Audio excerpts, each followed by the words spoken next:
నమస్తే, welcome back to my channel Sanjeev views. ఈ రోజు అయితే 20K ఫ్యామిలీ అయినందుకండి స్వీట్ రెసిపీ మీకు పరిచయం చేయబోతున్నాను. తీపి పొంగనాలండి, ఎంత బాగున్నాయో చూసారా.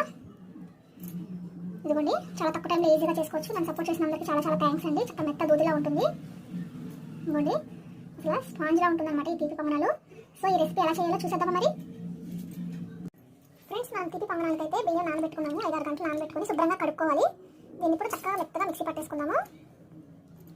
దానికి కావాల్సింది బెల్లము, అట్టిపళ్ళు, నెయ్యి అండి, కొబ్బరి ముక్కలు కూడా కావాలి. ఇప్పుడు దీన్ని మనము మెత్తగా మిక్సీ పట్టేసుకుందాము.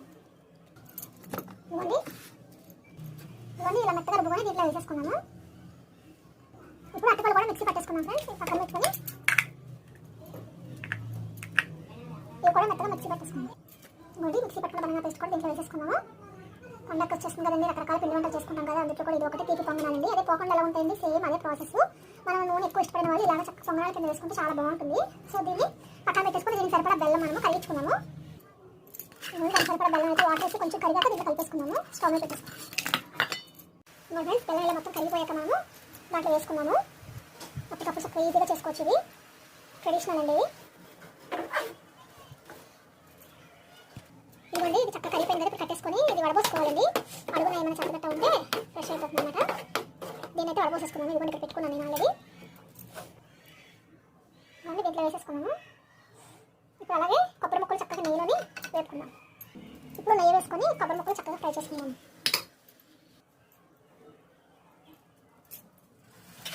ఫ్రెండ్స్, నెయ్యి వేసుకున్నాను. ఇప్పుడు కొబ్బరి ముక్కలు బాగా వేయించుకున్నాము. ఇది బాగా ఫ్రై చేసుకున్నాం ఫ్రెండ్స్. ఇప్పుడైతే 20K ఫ్యామిలీ అయ్యిందండి. అందరికీ పేరు పేరున ధన్యవాదాలు తెలుపుకుంటున్నాను. సో నా ఛానల్లో 20K అయినందుకు మీకు ఈ స్వీట్ రెసిపీ అనేది చేసి చూపిస్తున్నాను అనమాట. చాలా థ్యాంక్స్ ఫ్రెండ్స్. అలాగే లాంగ్ వీడియోస్ కూడా చూడండి ఫ్రెండ్స్. ఓన్లీ షార్ట్ వీడియోస్ అయితే బాగా వైరల్ అవుతున్నాయి, లాంగ్ వీడియోస్ అయితే వైరల్ అవుతుంది. కొంచెం అవి కూడా చూసి నన్ను సపోర్ట్ చేయండి ఫ్రెండ్స్ ప్లీజ్. సో ఇవి బాగా ఫ్రై చేసుకున్నాము. అవి ఇలా ఫ్రై అవుతాయి. ఈలోపు మనము ఇది పిండి ఫ్రై చేసుకున్నామండి. పిండి కొంచెం గట్టిగా రుబ్బుకోవాలి, ఎందుకంటే మనం బెల్లం పాకం అన్నీ వేస్తాం కదా. చాలా అద్భుతంగా ఉంటుందండి ఈ రెసిపీ అనేది. ఇప్పుడు బెల్లం పాకం కూడా వేసేసుకున్నాము. వేసుకొని మొత్తం మిక్స్ చేసుకున్నాము. చూసారు ఎంత బాగుందో, కలుపుకుంటేనే. మనకి సరిపడా చూసుకొని తీపి వేసుకున్నాము.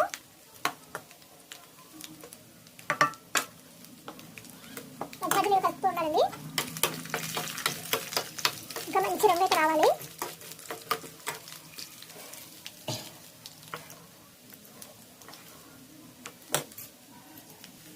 ఇవ్వండి, మొత్తం ఈ కలర్ రావాలి మనకి. ఈ కొబ్బరి మొక్కలు కూడా దాంట్లో వేసేసుకోవాలి. ఈ నెయ్యి ఉంటుంది కదా, మనం దీంతో పొంగనాలు అనేది వేసుకున్నాము. చక్క నేతిలో వేసి సూపర్ ఉంటుందండి టేస్ట్. మనం ఎక్కువ నూనెలో వేస్తే కనుక టేస్ట్ రాదు, ఎందుకంటే ఇంత క్వాంటిటీ నెయ్యి వేయాలంటే చాలా కష్టం.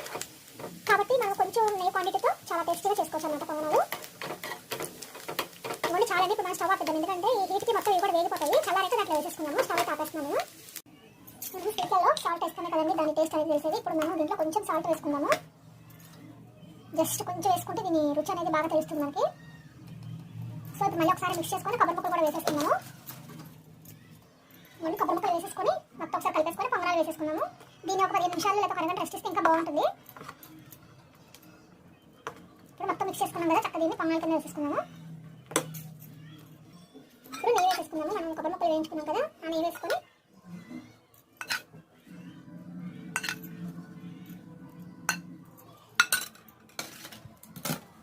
ఇప్పుడు ఒకసారి కలిపేసుకుని వేసేసుకున్నాము.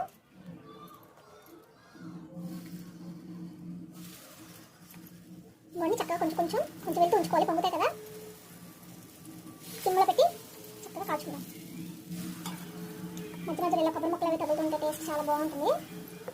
సో అలా మొత్తం వేసుకున్నాము. మూత పెట్టుకుంటే ఇంకా త్వరగా కుక్ అవుతుంది. మూత పెట్టుకున్నాము. ఇవన్నీ మూత తీసుకొని ఇప్పుడు ఒకవైపు తిప్పుకుందాము. చూసారా ఎంత బాగా ఫ్రై అయిందో. అలాగే అన్నీ తిప్పేసుకున్నాము.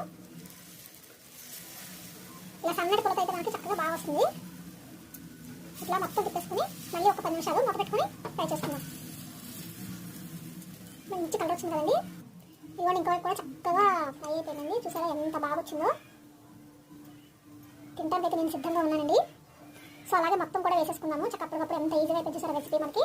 సో మీకు ఈ వీడియో నచ్చితే మీరు ఏం చేయాలి, లైక్ చేసి షేర్ చేసి సబ్స్క్రైబ్ చేసుకోవడం మర్చిపోద్దు friends. Please support me, subscribe please. Okay, see you next video, bye. So ముందు వీటిని మనం తీసేసుకుందాం మొత్తం.